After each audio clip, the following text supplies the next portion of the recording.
hopefully when this video comes out, the DALL-E AI image generator will still be relevant, because when I wrote the script, it definitely wasn't anymore.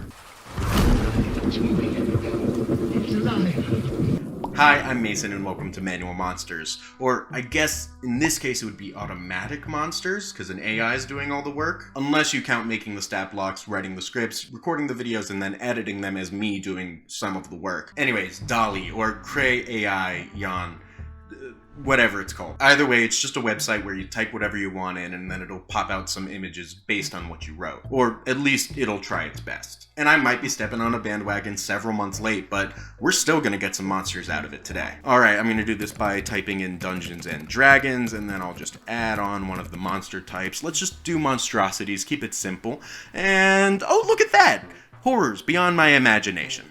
But I really like this one. I don't know what it is, but something about it just really speaks to me. Maybe it's the fact there's absolutely no way this thing should be able to walk. Or could it be the baleen in its mouth like it was a majestic whale? Or maybe it's that big, singular, dreamy eye. Honestly, I just think they're neat. I went to another website to randomly generate a name for these things, and we got Larrzal, which kinda sounds like an over-the-counter cough medicine. It's not that, but it could be. There's no way that these came from nature, right? Of course, this is a fantasy setting, so the answer is obviously some wizard. After all, magic users, especially the evil and misguided ones, are pretty prone to making monsters. So maybe this is what happens when they leave the monster microwave on for too long. Or it's just a bunch of scraps of what's left thrown together to make a slapdash baddie. These guys definitely have a 10-foot movement speed, so if you end up in a fight with them and you're not in a room with no exits, you can just briskly walk away. Their AC is only 13, but they do have a decent amount of bulk with just over 70 hit points.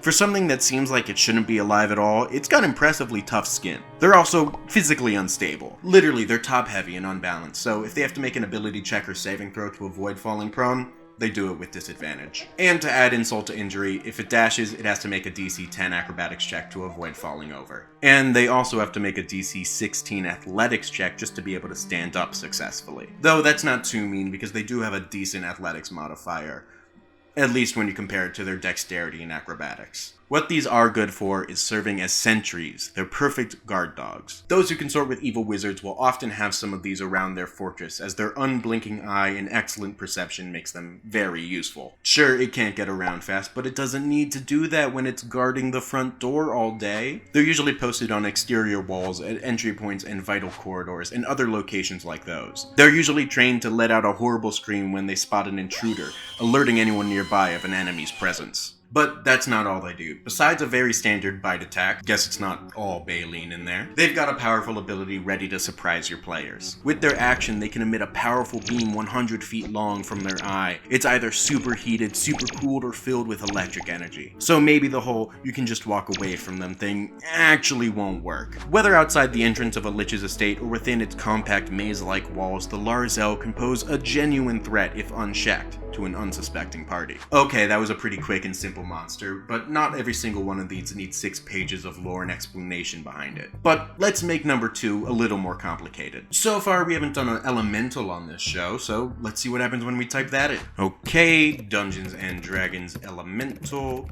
Enter. There it is. Okay, we've got some fun ones here. A lot of air and water options, but I think we're gonna go with this one. At first, it might kind of look like it's an icy water elemental or even a walking cyclone, but I have a different idea. I really like this cavity it has at its center, and the interior kind of looks like some cool blue crystals to me. That made me think of a geode or amethyst cluster, and the white exterior could be some cool ivory-colored rock. As for its name, I couldn't come up with anything good, and I don't think a random generator is going to get the job done either. So for right now, I'm just going to go with a placeholder, and I'm just going to call it Crystal Buddy. If you have anything better, let me know in the comments, please, because I need it. So what's up with these geode dudes? They come from the elemental plane of Earth, which, if you can't tell from the name, is almost entirely comprised of stone, dirt, and minerals. Here, many of the inhabitants live at the speed of tectonic plates. Earth elementals, for example, are quite docile and spend years in solitary contemplation. That is, except for when they're ripped from their home plane by a random spellcaster on the prime material just because they can cast a 5th level conjuration spell. When elementals are summoned, they're usually either put to work or forced to fight, and these crystalline creatures creatures live a similar experience. Not much of the elemental plane is empty earth.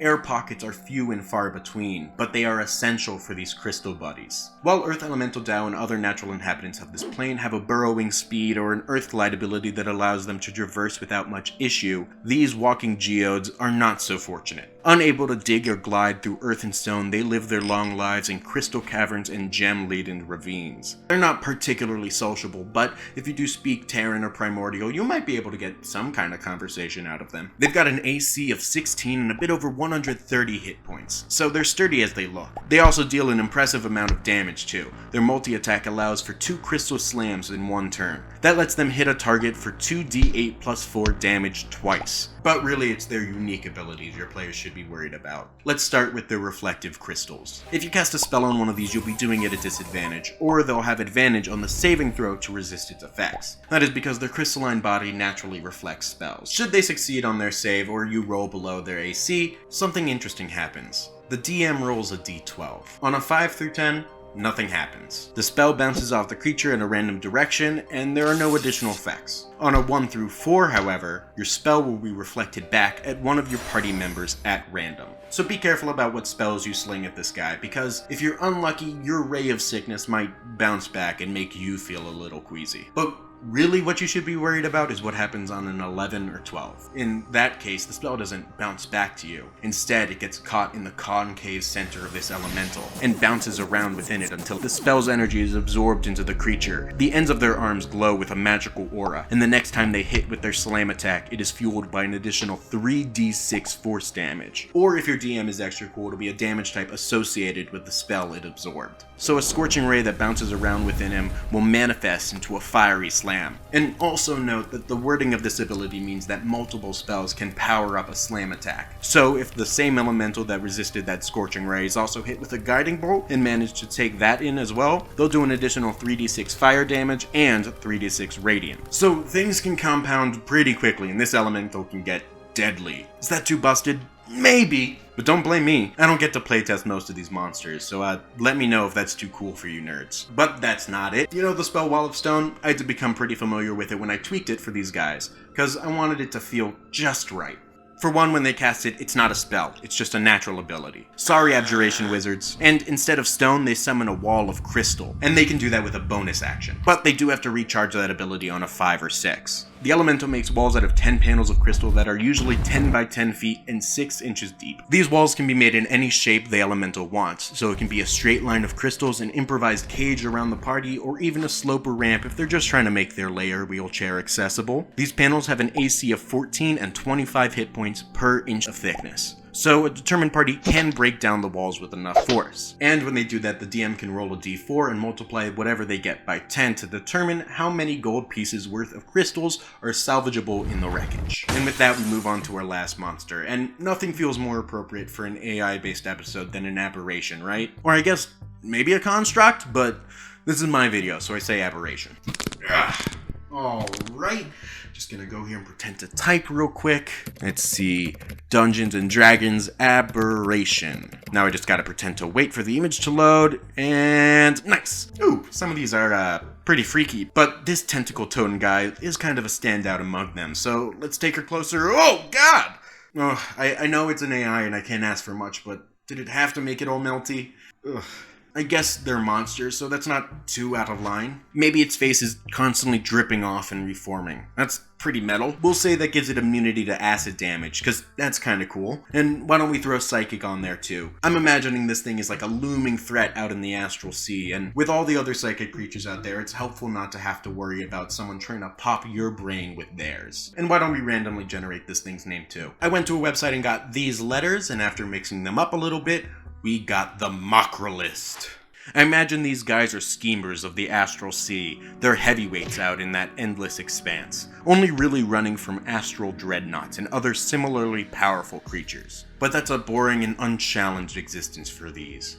They want more. They float through their realm searching for portals to other planes where they may enact horrible plans. When they come to the prime material plane, they often build cults around themselves, beginning by entering the minds of vulnerable humanoids who are susceptible to manipulation, and then they work their way up from there. Each Mocrilyst will have its own plans and goals, but this is often the main mode of operation they take. Gold holds no worth to them. They much prefer the satisfaction of total domination of a region, making everyone within their domain fall under their control. You know, typical evil squid stuff, though they don't often make their presence known on a wide scale. They're smart enough to know that if a king found out a portion of their land was under the control of a creepy cephalopod, they'd likely be cut down in due time by a band of heroes or mercenaries. Instead, they take control of a region in secret. Whether it's a small village or hamlet or an entire kingdom, they revel in the domination of minds. They encourage wars and violence, or whatever they deem necessary to destabilize a nation for their benefit. The thing is, they don't have innate mind control. At least, not something so strong to control people for an extended period of time. They instead use their incredible cleverness and silver tongue to get what they want done. None of their victims lose control or volition, so all of their evil acts are done under their own accord. Though, perhaps the Mocrilyst nudged and shifted their decision-making a bit at times. But what about their stat blocks? Well, their AC isn't much, but they do have a substantial amount of HP, especially when you consider they have resistance to non-magical bludgeoning, slashing, and piercing damage. But if you're fighting a Mocrilyst, you probably have a +1 weapon or something by now. Either that or your DM really doesn't like you.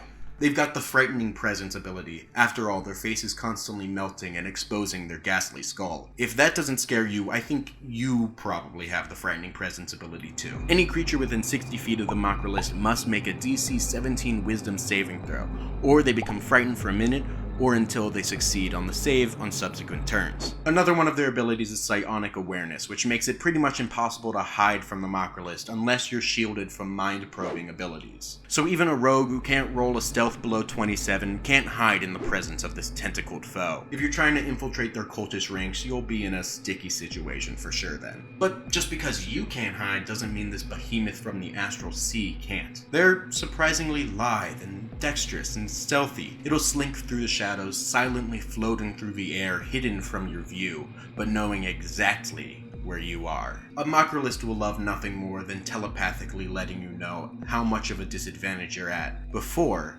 it tries to bargain with you.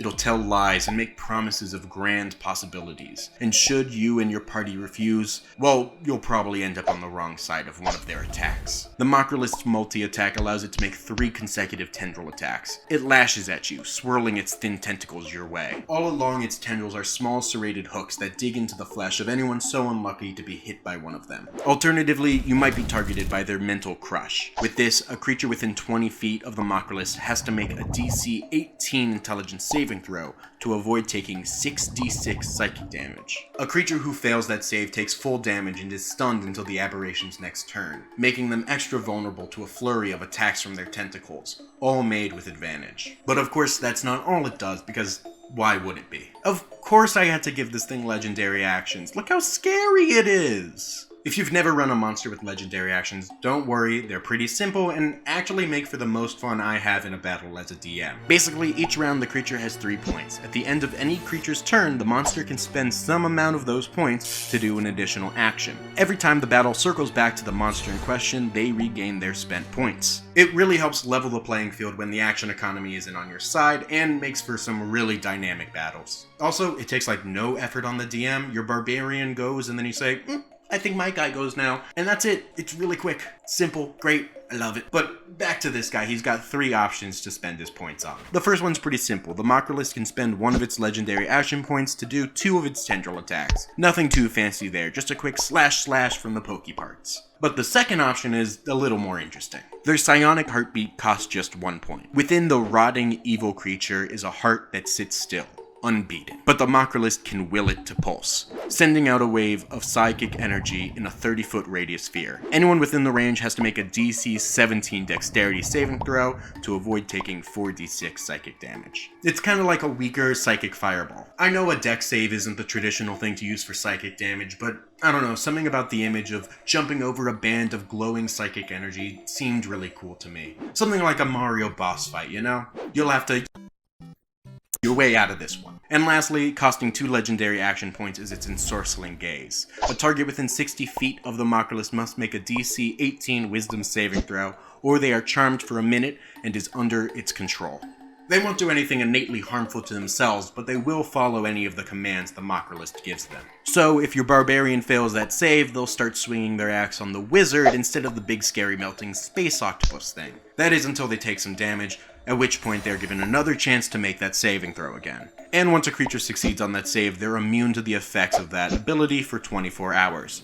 So that's nice. And that's it. Those are the 3 monsters for the day. Links to their stat blocks are in the description. Remember to leave a comment with a name suggestion for that elemental, and hit the like and subscribe button too. If you want to see more from me, check out this video I made on cantrips, or you can check out another episode of Manual Monsters here. Other than that, bye-bye!